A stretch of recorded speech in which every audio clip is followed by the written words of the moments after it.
कामचोर देवरानी। एक बार की बात है, सुषमा अपने पूरे परिवार के साथ खुशी खुशी मोहन नगर में रहती थी। उसकी 2 बहुएं थी, पल्लवी और शिवानी। एक दिन दोनों बहुएं रसोई में काम कर रही होती है कि तभी उनकी सास सुषमा उन्हें बुलाती है। अरे बहू, जरा इधर तो आना। शिवानी, जरा जाकर देखना सासू माँ क्या कह रही हैं। दीदी आप ही देख लो ना जाकर, आपको भी तो सुनाई दे रहा है। अरे मैं आटा गूंद रही हूँ ना, तुम चली जाओ। हाँ तो मैं भी तो सब्जी काट रही हूँ ना दीदी। अरे बहू जल्दी आओ। वो ये तो जाएगी नहीं, मैं ही जाकर देखती हूँ कि क्या करना है।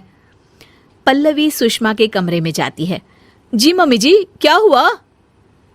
शाम को घर पर कुछ मेहमान आने वाले हैं, तो तुम अच्छा सा खाना बना लेना बहू। ठीक है मम्मी जी, आप बता दीजिए क्या क्या बनाना है और कितने लोग आ रहे हैं। सुनील की मौसी जी और उनका पूरा परिवार आ रहा है। कुल मिलाकर 3 लोग और हमें मिलाकर हुए 9 लोग। तो अभी से ही तैयारी करना शुरू कर दो। और हाँ, घर की सफाई भी कर देना, हाँ अच्छे से। जी मम्मी जी, सब काम हो जाएगा, आप चिंता मत कीजिए। पल्लवी शिवानी को घर में मेहमान आने वाले हैं इसके बारे में बताती है। क्या 9 लोगों का खाना बनाना होगा, घर की सफाई करनी है? बाप रे, सासू माँ ने तो हमें घर की नौकरानी ही समझ कर रखा है। ऐसा नहीं बोलते शिवानी, हम इस घर की बहू हैं और घर के काम करना हमारा फर्ज है।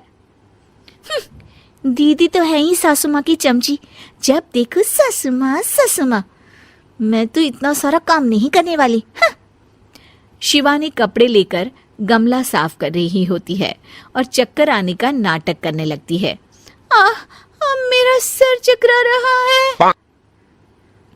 तभी वहां पल्लवी और सासू माँ जाते हैं। अरे बहू, क्या हो गया तुम्हें? मम्मी जी, बहुत तेज सर में दर्द हो रहा है।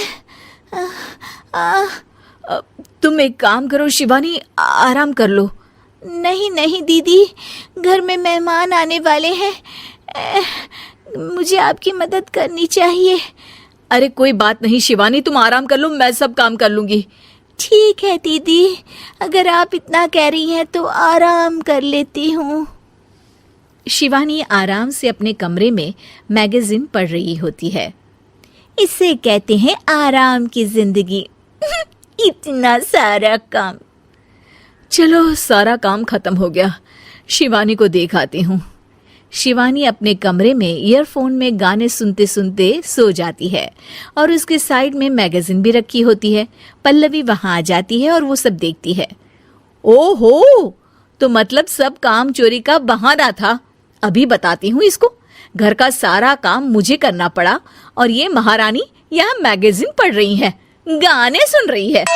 पल्लवी रसोई से एक प्लेट और चम्मच लेकर आती है और शिवानी को थाली बजाकर उठाने लगती है। शिवानी अचानक से उठती है।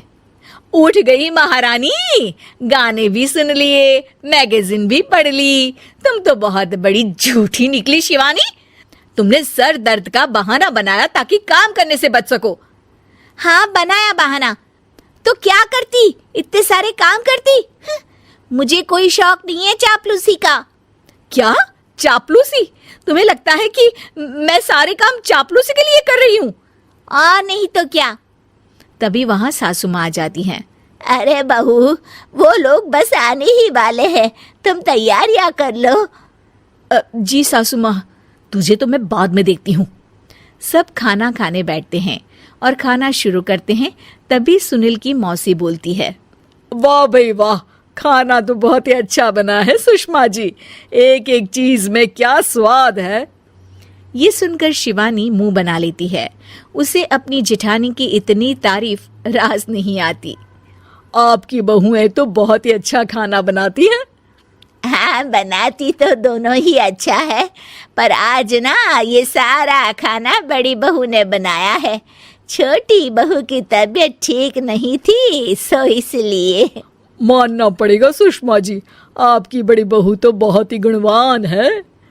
पल्लवी की तारीफ सुनकर शिवानी को जलन होती है। पल्लवी ये सुनकर खुश हो जाती है और शिवानी की तरफ देखकर उसे चिढ़ाती है। कुछ देर बाद मेहमानों के जाने का वक्त हो जाता है। मौसी जी सबके लिए उपहार लाई होती है। वो सबको शगुन के पैसे देती हैं और अंत में पल्लवी के पास आती है। तुम्हारे लिए शगुन का लिफाफा तो है ही, पर बहू तुम्हें एक और उपहार भी मिलेगा इतना अच्छा खाना बनाने के लिए। मौसी अपने सोने के कंगन निकालकर पल्लवी को पहना देती है। ये लो, ये मेरे मनपसंद कंगन है, अब से ये तुम्हारे हुए।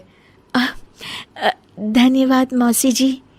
ये देखकर शिवानी तो पूरी तरह से जल जाती है और गुस्से से रसोई में चली जाती है।